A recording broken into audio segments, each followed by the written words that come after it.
Oh, hi there! Have you ever wondered if there's a universal moral code that transcends culture, law, and time? Me too!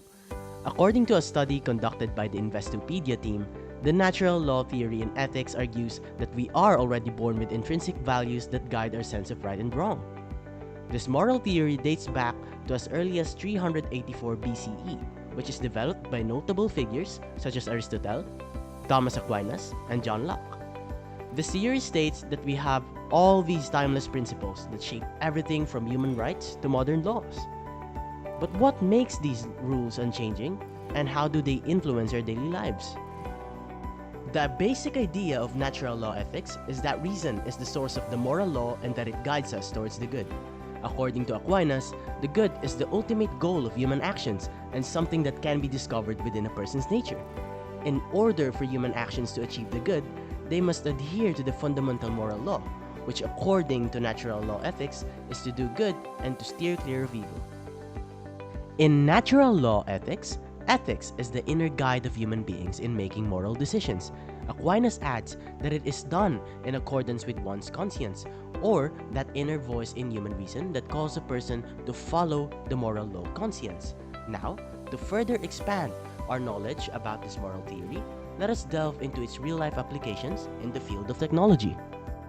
Natural law in the age of technology examines how natural law principles can be applied in contemporary technological context, with a focus on topics like cybersecurity, AI or artificial intelligence, and digital privacy. It makes the case that natural law upholds fundamental human rights like privacy and dignity that need to be maintained in the face of technological advancements, giving significance to the integration of technology with universal moral principles to guarantee justice, accountability, and fairness. Furthermore, an example of natural law theory applied to cyberspace is the protection of freedom of speech on global social media platforms. As stated by Dino, these platforms operate across national borders, often encountering conflicts with local governments that impose restrictions based on their domestic laws, or positive law theory. For instance, while one country may criminalize political dissent, another may uphold it as a fundamental right. Natural law theory addresses this challenge by emphasizing universal moral principles, such as the inherent right to freedom of expression, which transcend geographic and legal boundaries. In this view, the boundary-less nature of the internet is not a problem, but an opportunity to create legal norms grounded in universal justice and human dignity. This illustrates how natural law can provide a framework for developing consistent and fair policies in cyberspace, turning the internet's challenges into a foundation for protecting fundamental rights globally. Lastly, natural law can also be applied to protecting intellectual property rights, or IPR. As stated by Purwandoko and Nimanula, this concept is attempted to be used as a rationale in IPR protection.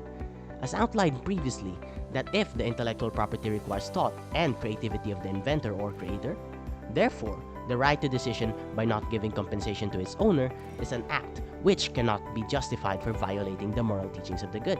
This moral foundation that the philosophical theory known as the theory of natural law, in the moral teaching of the doctrine known as do not steal or do not take what is not your right, IP's own conception of legal protection based on the theory. Let us now delve into the strengths, limitation, and conflicts of the natural law theory when applied to technology. According to DMOC and others, natural law is universal and it applies to the ethics and technology. We can consider an action moral if it is in accordance with the conscience that satisfies the following inclinations: protect and preserve human life, reproduce and educate one's offspring, know and worship God, and live in a society.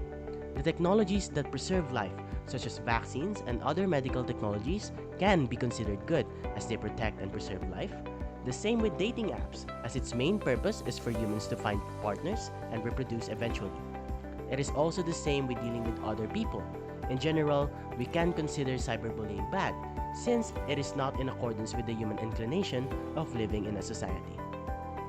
In addition, the natural law theory is based on reasoning, making it both its strength and also its weakness. Olaposi expounded that its principles are possible for everyone to follow.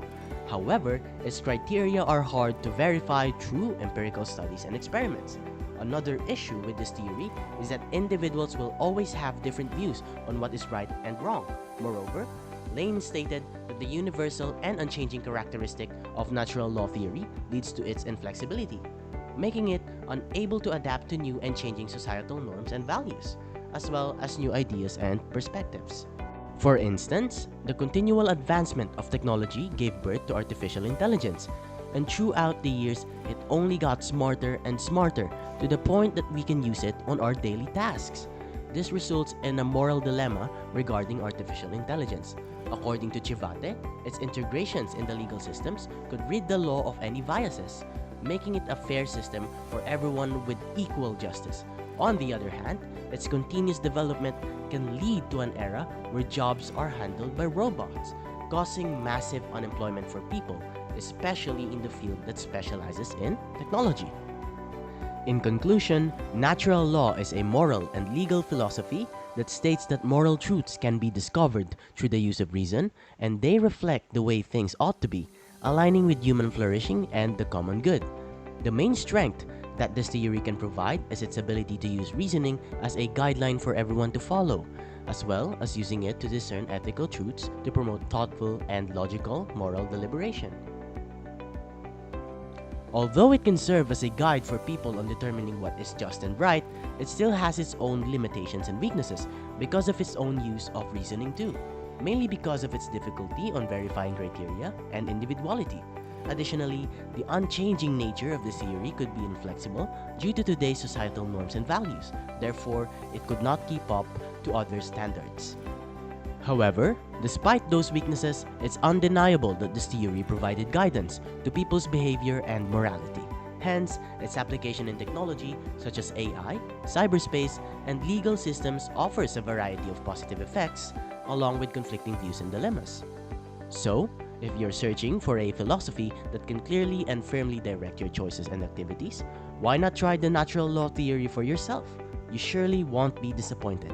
With that, I hope you learned something new, and remember, the master principle of natural law, wrote Aquinas, was that good is to be done and pursued, and evil avoided.